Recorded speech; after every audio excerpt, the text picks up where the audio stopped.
ahora sí le vamos a dar la bienvenida desde Panamá a Marie Millar.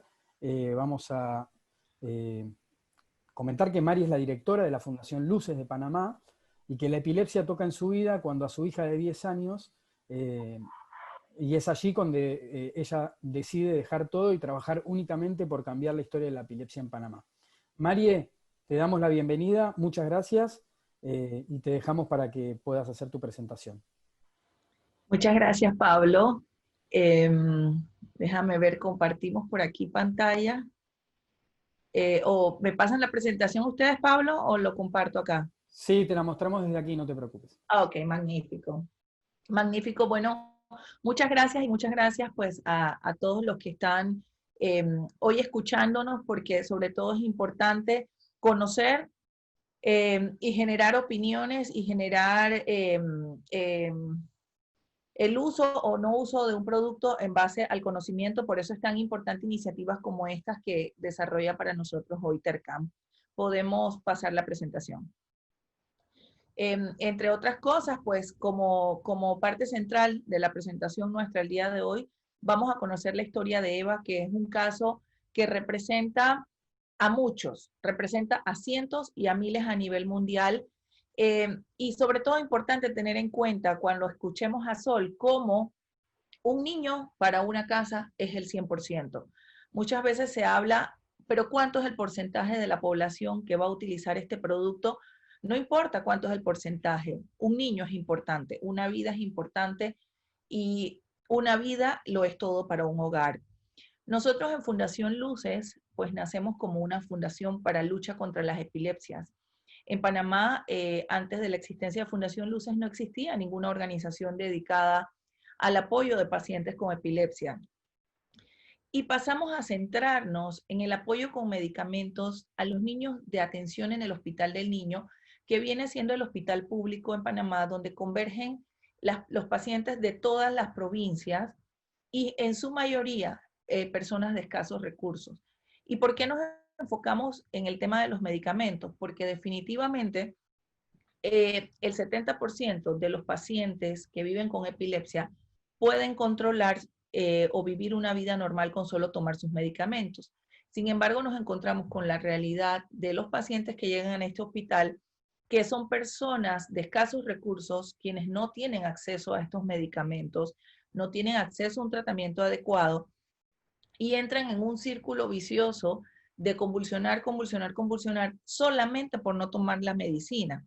Entonces, reconocemos nosotros como organización al inicio, sin ser formalmente Fundación Luces, esta necesidad y es donde nos agrupamos para crear luces y pues entramos a ayudar mucho más allá que con los medicamentos. Como todos sabemos y se estima que entre el 1 y 2% de la población, tanto en Panamá como a nivel mundial, pues vive con epilepsia. La epilepsia no discrimina, la epilepsia toca vidas de forma devastadora, confusa, y cambia la vida no solo del que lo padece, sino de todos sus familiares y de todo el entorno familiar, muchas veces escolar y laboral, que se desarrolla alrededor de esta persona. La siguiente. Eh, muchos de este 70% que hablamos, que se controla con medicamentos, para llegar al control de esos medicamentos, tiene que consumir 3, 4 o más medicamentos para el control de sus convulsiones. Y si consideramos que en nuestro país el tema de medicamentos es costoso, hay un medicamento muy utilizado que cuesta $100, uno solo. Y si este paciente tiene que utilizar 3 y 4, muchas veces este presupuesto representa el presupuesto total de esta familia. A esto todavía tenemos un escenario peor. El 30% de estos pacientes que viven con epilepsia tienen lo que se conoce como epilepsia refractaria. Es decir, que aún con esos 3, 4, 5, 6 medicamentos no llegan al control de sus convulsiones, lo que repercute en la generación de un caos familiar. ¿Por qué? Porque tenemos un niño en una casa que convulsiona de forma constante, hay niños que están de forma permanente convulsionando, entonces tenemos una mamá dedicada 100% a la atención de este niño, esta mamá dejó de trabajar, se afecta la economía familiar, se afectan los hermanitos, esta familia ya no sale y todo por no tomar un medicamento o por no tener acceso a un medicamento. Entonces, hemos visto desde nuestra experiencia en Luces cómo estas familias logran encontrar, muchos de ellos, estabilidad en el cannabis medicinal. Vamos a la siguiente. ¿Por qué? Porque logran viajar, logran tener personas que se lo trajeron del extranjero, logran tener acceso de alguna manera y después de haber probado 3, 4, 5, 6 medicamentos, logran estabilidad utilizando el cannabis medicinal. Pero tenemos un problema en Panamá, porque en Panamá todavía el cannabis medicinal no es una opción legal. Desde el año 2007, realmente nosotros como fundación iniciamos el movimiento de la mano de la Asamblea Legislativa para la aprobación de la ley en Panamá.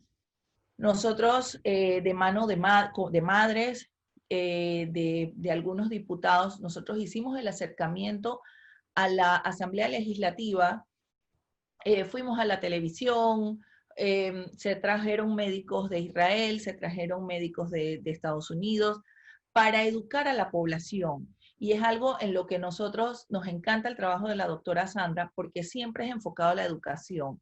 El que menos consulta, menos se equivoca. Por esto se dieron múltiples reuniones, mesas de opinión.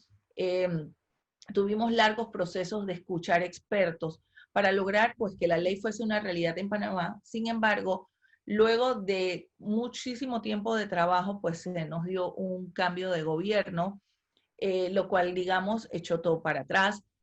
Y volvimos a empezar en el año 2019, donde se establece una nueva comisión de salud y empezamos de cero nuevamente con el tema. Y pasamos un año en este proceso con el nuevo gobierno y se da un cambio en la directiva de la Asamblea Legislativa. Y luego de esto, de haber aprobado un primer debate, caemos en la pandemia, en el COVID, y pues ahorita mismo está todo detenido. La siguiente. Entonces, seguimos por años sin ley, sin que el producto sea legal en Panamá, y los padres que encontraron la estabilidad de sus niños en el uso del cannabis medicinal pasan a ser contrabandistas. Y es una cosa lamentable, y es como decía la doctora Sandra, como es un tema de derechos humanos. Si yo encuentro la tranquilidad de mi hijo, la salud de mi hijo en este producto, ¿por qué me niega el gobierno la oportunidad de poder dárselo o de poder tenerlo en mi país? De igual manera, nosotros trabajamos muy de la mano de muchos médicos neurólogos y de otras especialidades que han visto cómo sus pacientes han presentado mejoría con el uso de este producto, sin embargo, se ven limitados de poder utilizarlo porque no es legal. Y por supuesto que ellos como médicos no pueden estar recetando un producto ilegal y que ni siquiera puede entrar al país de forma transparente. Es por eso que entonces se habla mucho de la evidencia científica, de que si faltan estudios, si yo tengo un hijo que está convulsionando de forma permanente todos los días, ya de por sí en ese estado convulsivo se está dañando, y yo tengo un producto que hoy le puede dar calidad de vida, ¿por qué no lo voy a usar? Que no se saben las consecuencias secundarias. Tampoco saben las consecuencias secundarias de que mi hijo esté de forma permanente convulsionando. Y sabemos que esto genera daños. Entonces, ¿por qué me niegas la oportunidad de acceder a un producto que hoy día sería la estabilidad para mi hijo? En base a esta realidad, padres que se convierten en contrabandistas por la salud de sus hijos, doctores limitados de poder utilizar el producto, se generan múltiples historias y realidades como la que hoy nos va a contar Sol, quien a continuación les va a contar la historia de su hija Eva. Y quiero que todos estén claros de que Eva solamente es la representación de cientos y miles de niños, incluso adultos a nivel mundial, que han encontrado en el cannabis medicinal la tranquilidad y la estabilidad de sus hijos, que para ellos son un todo. Los dejo en compañía de Sol y muchas gracias por la oportunidad y ojalá pronto este tema del cannabis medicinal sea completamente natural en el mundo y de accesibilidad para todo aquel que lo necesite. Gracias Mari por la excelente presentación. Ya, ahora sí. Gracias por la excelente presentación, también a Sandra por todo ese acompañamiento a nivel científico que siempre nos brinda. Y bueno, gracias también por la oportunidad de participar en este congreso y poder contar al mundo la historia de mi hija Eva, quien empezó hace aproximadamente 5 años, cuando me dieron la noticia más aterradora que una joven madre primeriza puede tener. Puedes dar a la siguiente diapositiva. Ella es Eva, ella es mi razón de ser, ella es mi vida, y por eso, a pesar de ser madre, con muchos miedos, me ha tocado como lanzarme a alzar la voz por ella, hacer su voz ante las televisiones, ante los médicos, ante diagnósticos difíciles, porque al final lo que yo busco es su calidad de vida. Le das a la siguiente. Les cuento un poco. Yo tuve un embarazo normal, 38 semanas, fue una cesárea en un hospital privado, por lo que minimizaba cualquier dificultad al momento de ser atendida, teniendo como lo mejor a nuestro alcance. Eva nace el 31 de agosto del 2015 con un Apgar 9 de 10, realmente no presentaba ningún síntoma en ese momento que nos dijera que algo estaba mal. A los 3 días de nacida, Eva empieza a tener movimientos rítmicos de sus piernas y sus brazos y también de sus ojos. A ese momento nosotros lo atribuíamos a un dolor de estómago, a cólicos, a cualquier cosa. Jamás nos hubiéramos imaginado que podía ser espasmos infantiles. Luego de un acompañamiento muy cercano con su pediatra, y bueno, yo con ese sentir de madre de que algo no andaba bien, a los 2 meses es diagnosticada con síndrome de West. No obstante, era muy difícil para la neuróloga en ese momento, porque Eva lo presentaba desde muy pequeña, o sea, cuando ya a los 2 meses nos dicen que era West, Eva ya venía presentándolo, inclusive, y en conjeturas entre nuestras largas conversaciones, quizás dentro de mi vientre. Eva, cuando nosotros empezamos con los anticonvulsivantes tradicionales, sin mentirles, Eva llegó a tener 400 convulsiones diarias. Eva literalmente convulsionaba, se desmayaba, se despertaba, tomaba leche, convulsionaba, era un ciclo sin fin, realmente devastador, desgastador, y emocionalmente pues nos tenía en el suelo a todos, por decirlo así, a su familia cercana, porque vivíamos día a día su cuerpo temblar y nosotras sin poder hacer nada.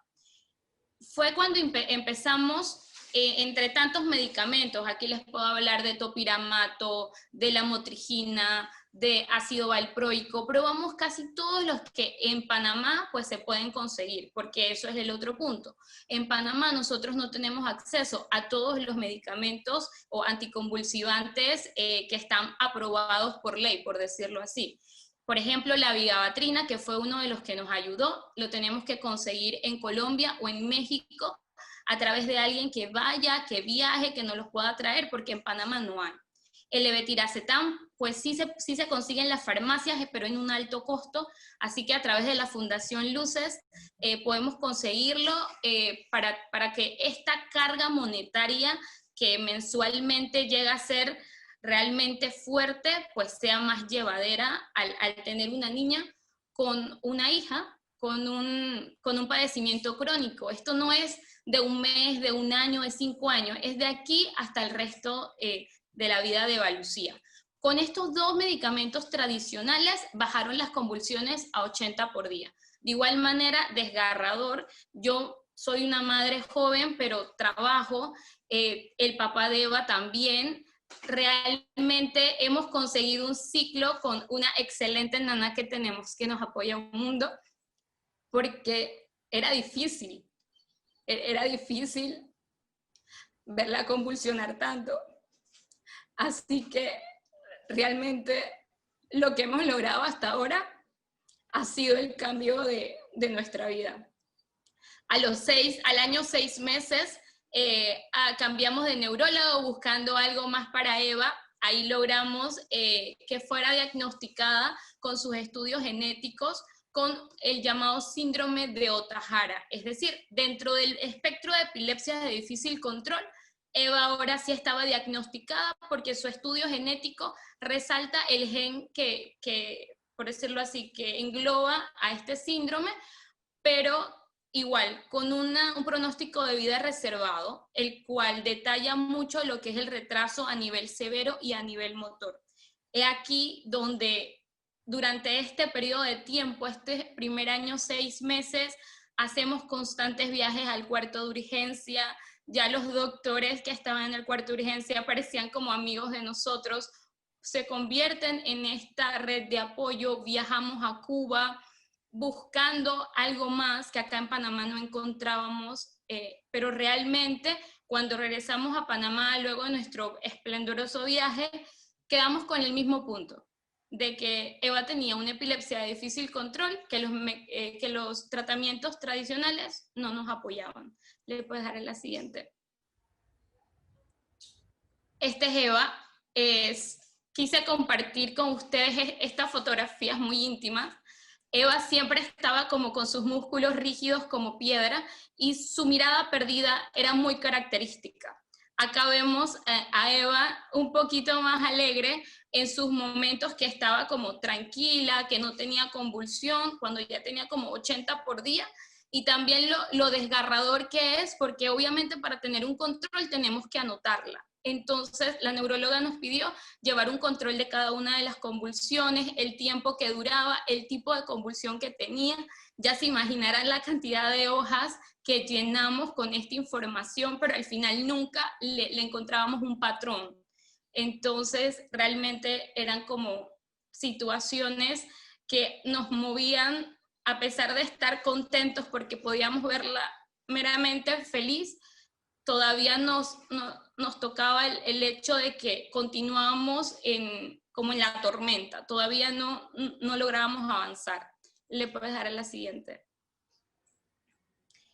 Quise hacer como una diferencia entre lo que fue nuestro 2016 a lo que es hoy en día.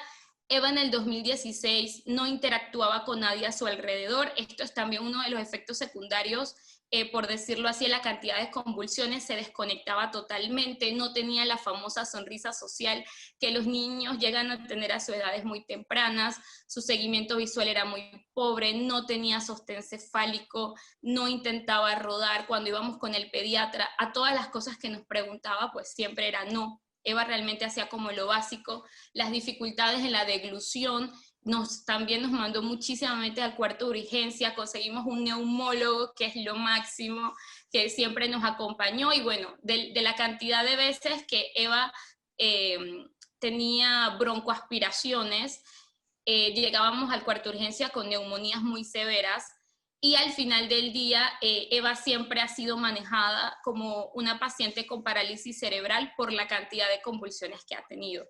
Hoy en día, Eva, 5 años después, interactúa con las personas a su alrededor, tiene esa famosa sonrisa social, hasta carcajadas tiene, muestra interés por las cosas en su alrededor, por la música, tiene su cómica favorita, tiene una mejoría en su sostén cefálico. Seguimos luchando, seguimos trabajando por ese acompañamiento a nivel motor, porque realmente ya el diagnóstico es algo que necesitamos para una guía, pero ya soltamos ese diagnóstico y solamente estamos enfocados en que Eva logre lo mejor que ella nos pueda dar. Rueda, se arrastra en planos, agarra su vaso, utiliza carrizo. Las idas a cuarto de urgencia por el tema de las broncoaspiraciones quedaron nulas. Le puedes dar a la siguiente. Esta ha sido una transformación enorme. Yo acompaño a Eva con un ejército de terapeutas que nos acompañan. Tenemos clases de fonoaudiología, tenemos clases de estimulación visual. Ella va a la escuela. En Panamá existe el IPE, que es un instituto que brinda apoyos a los niños que tienen necesidades especiales, y ella se encuentra hoy en día en el aula de retos múltiples, tiene clases de piscina, clases de quinoterapia, clases de fisioterapia, pero ninguna de estas clases hubiera sido tan buena si no hubiera sido como el CBD llegó a nuestra vida.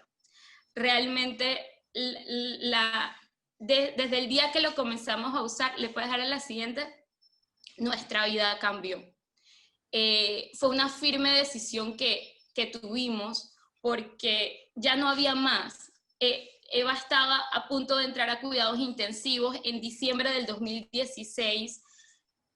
No había más nada que intentar, ya los médicos se quedaban atados. Mi tía, que ella busca mucho y me ha acompañado también, ella vio un reportaje, disculpen, pero me emociona aún, de una niña en Colorado, en Estados Unidos, que se llamaba Charlotte, y que con este aceite logró mejorar enormemente.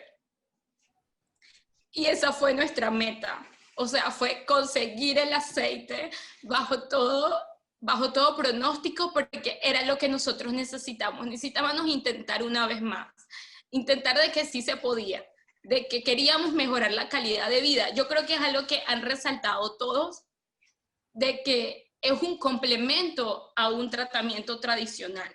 Es el CBD cuando llega a nuestra vida, esa primera dosis, un viernes 17 de febrero del 2017, donde yo veía el reloj con el papá de Eva. Y Eva no convulsionaba después de su dosis. Pasaron 2 horas, pasaron 3 horas, pasaron 5 horas, y no convulsionaba.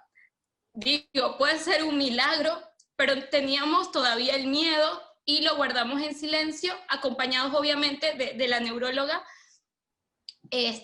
para ver qué decían las otras personas, porque no queríamos que fuera subjetivo. A todo esto quiero resaltar que el acompañamiento de la neuróloga fue crucial, porque tuvimos un electroencefalograma de base para comparar con las mejorías, tuvimos una resonancia magnética para comparar con la mejoría que iba teniendo Eva, porque yo soy psicóloga y creo mucho en el método científico, y yo quería que no solamente fuera como mi subjetividad de emoción de madre, sino que realmente con hechos concretos se viera la mejoría en Eva. Y fue entonces cuando pasó el primer mes y sus terapeutas nos preguntaban, ¿qué están haciendo con Eva diferente? La noto diferente, está más conectada. Y fue casi después de un mes que nos atrevimos a contarles lo que le estábamos dando a Eva del aceite, porque era necesario contarlo. Teníamos mucho miedo, como dice Marí, a veces nos sentimos como si estuviéramos traficando algo, cuando solamente queremos la felicidad de nuestra hija. Y realmente llega un punto en que sí, uno tiene que luchar, que tiene que ir a la asamblea. Yo he dado mi testimonio un montón de veces y lo seguiré dando y lo seguiré contando, porque así como mi hija hoy está como en la foto, muchos niños también se pueden beneficiar. Y me parece que a veces por ser tradicionales, por no querer ir más allá, no, nos estancamos. Le puedes dar a la siguiente. Este es Eva. Yo celebro cada 17 de febrero porque Eva nació 2 veces. El 31 de agosto y el 17 de febrero, su foto del cumple número 2 y su foto del cumple número 3. Estamos a 3 años y meses libres de convulsiones. Obviamente Eva tiene un síndrome complejo y su actividad neuronal pues no es la de un niño promedio, pero no obstante, Eva no tiene convulsiones visibles, es una niña muy feliz, conectada con el mundo, que me transmite amor, y yo estoy segura que si ella pudiera hablar, quisiera compartir esto con todos sus amigos.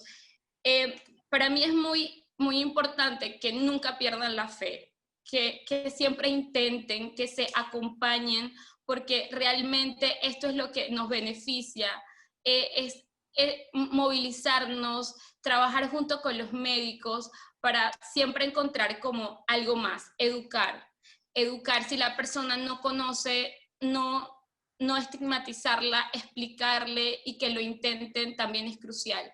Este es un medicamento que va del padre de familia al médico. En esta etapa estamos en el mundo porque todavía, como hemos visto en este congreso, siguen habiendo estudios, pero hay que intentarlo, hay que llevarlo, porque si no, no vamos a poder ver un cambio. Le puedes dar a la siguiente. Eva y yo seguimos contando nuestra historia. Esta es mi pequeña Eva, una niña feliz. Lo que yo tanto quise ver en ella, hoy lo tengo. Si bien es cierto, es un medicamento muy costoso, el que utilizamos es bastante costoso, pero trabajamos muy duro para tener el dinero siempre disponible para seguir viendo su sonrisa. Así que bueno, esa sería mi intervención el día de hoy. En verdad les agradezco muchísimo y estamos a la orden acá en Panamá desde Fundación Luces, donde también soy voluntaria. Para cualquier duda, para cualquier aspecto que quieran ampliar, acá estamos.